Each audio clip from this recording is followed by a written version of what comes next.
Olá, eu sou o Lucas do canal Quem é Satoshi e a convite da Coinext nós vamos falar hoje sobre os ciclos do Bitcoin. Por que é tão importante entender sobre os ciclos do Bitcoin? Porque o Bitcoin ainda é um ativo bastante volátil, embora a volatilidade do Bitcoin esteja caindo ao longo do tempo, a gente ainda vê bastante volatilidade e já tivemos, historicamente, ciclos de queda de 70%, 80% e até mais do que isso de queda no preço do Bitcoin em dólar. Então é importante entender esses ciclos, entender o que aconteceu no passado e alguns padrões aí do Bitcoin para que você não seja pego de surpresa.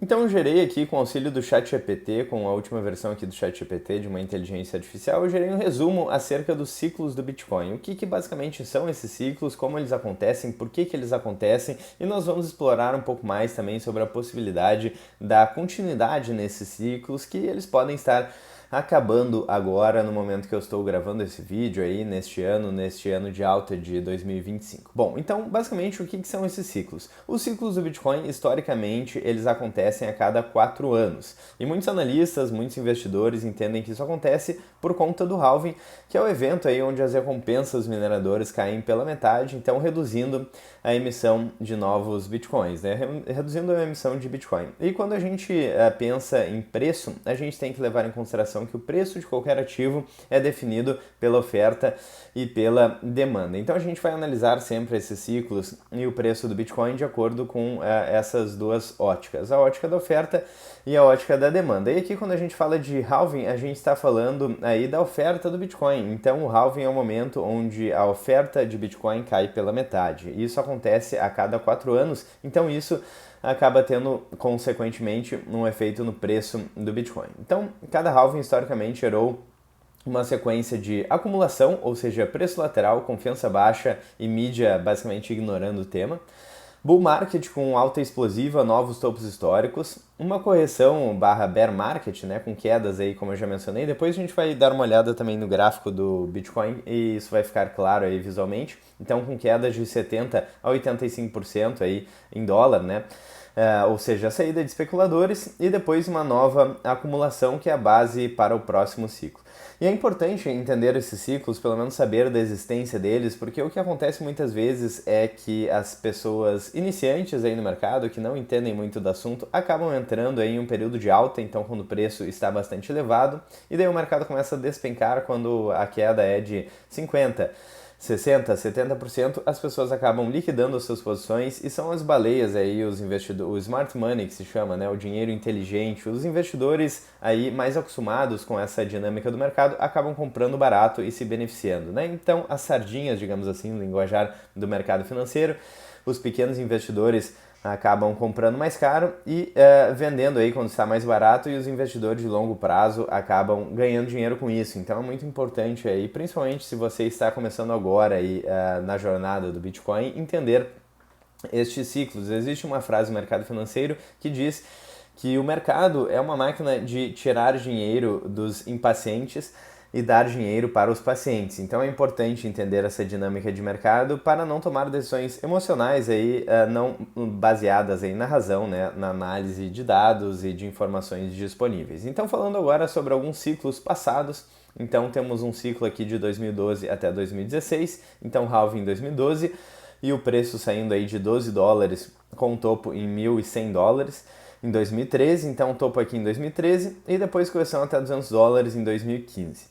Depois, próximo ciclo de 2016 a 2020, então halving em 2016 e alta até 20 mil dólares, em torno de 20 mil dólares aqui, né, valores aproximados que o ChatGPT trouxe. Então, alta de 20 mil dólares em 2017 e bear market de até 3.200 dólares em 2018 e eu me lembro aqui desse período. Bom, então se a gente pensar o seguinte, tivemos aqui um topo em 2013, depois em 2017, daí o próximo ciclo aqui, 2020 a 2024, então halving em 2020, topo em 69 mil dólares em 2021 e bear market em 2022, com fundo em 15.500 dólares e retomada em 2023-24. Então, 2013, 2017, 4 anos depois, 2021, E agora, então, estamos em 2025 em um novo topo histórico. Então, novamente, o ciclo está se repetindo. E vamos falar sobre a possibilidade do ciclo parar de se repetir também. Bom, então 2024 a 2028, ciclo atual, halving em abril de 2024, e o preço já chegou a 124 mil dólares, para ser mais exato, que foi o topo agora em 2025, alguns dias atrás, e espera-se o topo em 2025, 2026, seguido por correção forte até 2026, 2027. E lembrando o disclaimer que a gente sempre faz aqui em todos os vídeos, é que isso não é uma dica de investimentos, então não temos bola de cristal e esses padrões eles podem se romper. Mas o primeiro fato aqui que é importante de observar é a questão da correção do Bitcoin. Então observem aí como o preço acaba despencando várias vezes. Então é nesses momentos que você tem que ter cautela e saber o que está fazendo para não ser pego desprevenido, certo? Então, em relação ao padrão histórico de correções, sempre que o Bitcoin faz um topo, historicamente, até agora, veio depois uma queda média de 77% a 85%. Lembrando, todos os valores em dólar, né? Então, um exemplo, 69 mil dólares até 15,5 no último ciclo, depois a gente vai mostrar o gráfico ali para isso ficar visualmente mais fácil de compreender. Então, dando um exemplo aqui, se o ciclo atual, considerando o ciclo atual, né, se o topo for em 200 mil dólares, um bear market típico poderia levar o preço até 40 a 60 mil dólares. E então, esse seria um cenário de projeção aí para este período de alta, então, considerando um topo em 200 mil dólares. Bom, e o que pode mudar no futuro, né? O que pode quebrar esse padrão?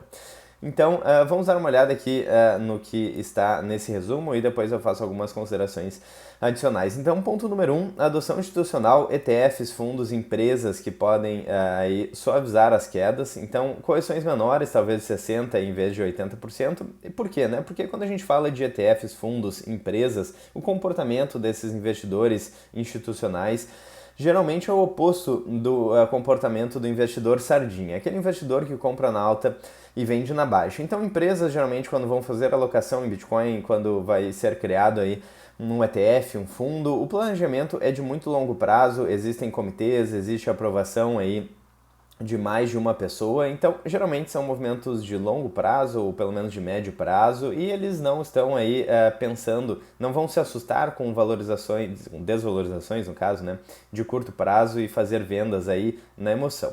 Bom, a gente tem também uma maior liquidez global. Hoje em dia o Bitcoin, o preço do Bitcoin, né, o valor de mercado do Bitcoin Market Cap já passa de 2 trilhões de dólares, então existe menos volatilidade aí no ativo, conforme o ativo vai se tornando cada vez maior. É interessante que todos os ativos aí que se valorizaram muito nos últimos anos, sejam ações da Apple, da Tesla, Nvidia, eram empresas aí, eram ações, eram ativos muito voláteis, então é inevitável aí a volatilidade associada à valorização e o mesmo vale para o Bitcoin. Por que o Bitcoin é um ativo tão volátil? Porque é um ativo que está se valorizando muito, existe muita energia, existe muita vida, entre aspas, aí no Bitcoin, existe uma negociação muito ativa né, no Bitcoin, acontecendo no mundo inteiro, de forma descentralizada, em tempo real aí, e ininterrupta. Então o Bitcoin é um ativo com muita liquidez e, consequentemente, a volatilidade acaba vindo. Mas conforme o Bitcoin vem adquirindo valor de mercado maior e maior adoção institucional, então fica mais difícil de movimentar o ativo. Por exemplo, o ouro, que já tem mais de 22 trilhões de dólares de mercado de capitalização, de market cap,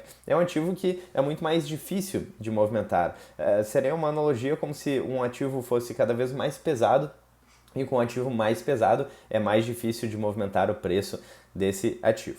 Bom, o terceiro ponto aqui que pode mudar aí esse padrão dos 4 anos é o Bitcoin como reserva estratégica, então se consolidando, né, o Bitcoin como reserva estratégica em vários países. Bom, tem vários países menores aí que já adotam o Bitcoin como moeda de reserva aí, como moeda oficial do país, né? Temos El Salvador, por exemplo, e vários outros locais que já falam sobre o assunto. E eu acho que o exemplo mais emblemático é os Estados Unidos, que já fala abertamente em reservas estratégicas de Bitcoin. E além disso, dentre os 10 maiores detentores de Bitcoin do mundo, está os Estados Unidos, o governo dos Estados Unidos e o governo da China. Depois eu posso mostrar para vocês, mas já mostrei essa informação em outros vídeos. Então, o Bitcoin como reserva estratégica e se consolidando pode mudar aí a questão dos ciclos de 4 anos, que podem perder força e virar uma alta mais gradual e mais constante, que é mais ou menos o que a gente está vendo hoje também. Quando a gente analisa um indicador, por exemplo, o Mayer Multiple do Bitcoin, a gente consegue observar isso. Depois eu posso mostrar para vocês todos esses gráficos aqui e dados. Bom, então resumo visual aqui. A cada ano, aliás, a cada halving inicia geralmente um ciclo de alta, historicamente. 12 a 18 meses depois do halving acontece o topo histórico, novamente historicamente, né, porque esse padrão pode mudar. Depois acontece uma correção forte e depois acontece um novo halving, né, é o reinício desse ciclo. Bom, e agora vamos dar uma olhada em alguns gráficos para que vocês consigam entender mais facilmente de forma visual. E agora aqui vamos dar uma olhada no gráfico de preço do Bitcoin para que vocês consigam entender um pouco mais aí o que eu estava falando, né? Então a gente teve aí um topo histórico em 2013, o gráfico do Google aqui vai até 2016, mas vocês já podem ver aqui em 2017 o novo topo histórico e depois em 2021 um novo topo histórico aí com uma alta de 200% em relação, mais ou menos, né, em relação ao topo anterior. E agora em 2025 temos uma nova alta, temos um pouco mais de 100% aí aliás, um pouco menos de 100% de valorização em dólar desde o último topo. Então, são os ciclos aí de 4 em 4 anos repetindo e o importante ver aqui também é a correção. Então, por exemplo, de 2017 de dezembro de 2017 a dezembro de 2018, o preço do Bitcoin corrigiu mais de 83%.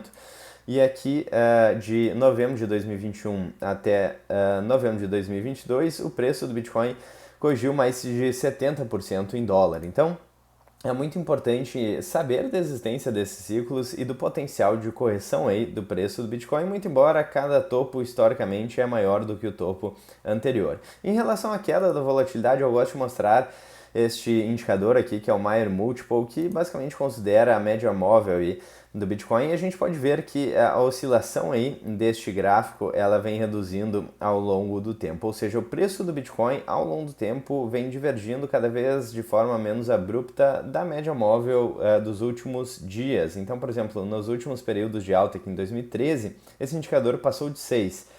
Em 2017, esse indicador chegou a passar de 3. Em 2021, chegou a passar de 2. E agora, mesmo com o preço estando muito próximo da máxima histórica do Bitcoin, a gente ainda está com esse indicador em 1.09, o que demonstra aí uma queda da volatilidade no preço do Bitcoin. E voltando para a questão da oferta e da demanda do Bitcoin, isso fica bastante claro quando a gente analisa, então, primeiramente a questão do halving do Bitcoin. Como vocês podem ver neste gráfico aqui, então, basicamente a oferta de Bitcoin, o Bitcoin ele possui uma inflação decrescente, sendo a inflação a expansão da base monetária. Então, quando a gente fala de oferta de Bitcoin, a expansão da base monetária do Bitcoin ela é decrescente, diferente da expansão da base monetária das moedas fiduciárias, por exemplo, o que faz com que a gente perceba aí a perda de poder de compra das moedas fiduciárias ao longo do tempo, né? Como vocês podem ver aqui neste gráfico, com a perda de poder de compra do dólar e do real, certo? Mas o Bitcoin é o oposto disso, então o preço ele vai aumentando conforme o Bitcoin vai se tornando um ativo mais escasso, né? Então, inclusive, muitas pessoas acabam perdendo o acesso aí ao Bitcoin e isso aumenta, inclusive, a escassez aí do ativo. Então, aqui é a curva da oferta do Bitcoin que vem se tornando cada vez, né, mais próxima de uma linha horizontal, de uma assíntota horizontal aqui. E quando a gente fala de demanda por Bitcoin, quando a gente analisa os maiores players aí de Bitcoin do mundo, os maiores detentores de Bitcoin, então a gente tem, em primeiro lugar, ETFs à vista aí, com mais de 1 milhão de unidades. A gente tem aqui, é claro, como sempre, o Satoshi Nakamoto, temos grandes exchanges, temos Bitcoin Treasury Companies, então comprando cada vez mais Bitcoin, temos o governo dos Estados Unidos e o governo da China, então grandes players aí que agora fazem parte do ecossistema do Bitcoin. E a notícia mais recente sobre o assunto da adoção institucional do Bitcoin, ou mais relevante aí recentemente sobre o assunto, é sobre o ETF de Bitcoin da BlackRock, então uma das maiores gestoras de investimento do mundo, que se torna o mais rápido da história a acumular 70 bilhões de dólares. Então o mercado financeiro está entrando em peso no Bitcoin e existem rumores de que, na verdade, este ciclo aqui do Bitcoin vai ser mais lento, mais gradual, mais constante e vai romper aí esse padrão de 4 em 4 anos. Bom, então eu quero muito saber a opinião de vocês. Vocês acreditam que os ciclos do Bitcoin vão continuar acontecendo a cada 4 anos ou o padrão vai ser rompido aí neste ciclo atual de preço do Bitcoin? Se vocês gostaram do vídeo, não esqueçam de deixar o like, clicar no sininho, inscrever-se no canal. Ficaram à vontade também na seção dos comentários. Eu vejo vocês na semana que vem no próximo vídeo aqui no canal da Coinext. Um grande abraço e até mais.